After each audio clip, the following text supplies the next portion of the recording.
Acho que é porque eu tô dormindo e não tô respirando direito. Frio! Respirando com a boca aberta. É bem.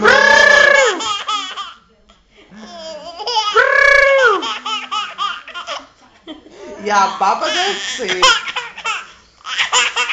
E tem hora que ele fica forçando, né?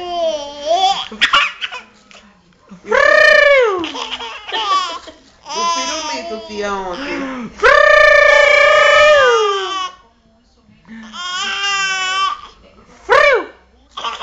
Aí você pronto, já tá ótimo, faz isso, só tira as fotos, a gente tira as fotos pra guardar de novo.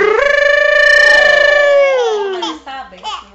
Não sabe não, sabe não. Ó, agora eu bola. Também achei. O pacote de bola era R$4. Eu comprei por R$3,30.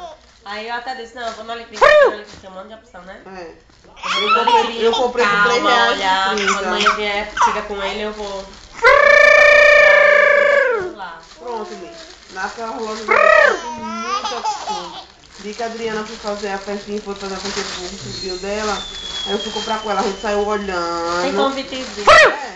R$1, o pacote de cuidado sobre R$1. Acho que é barato demais, menina.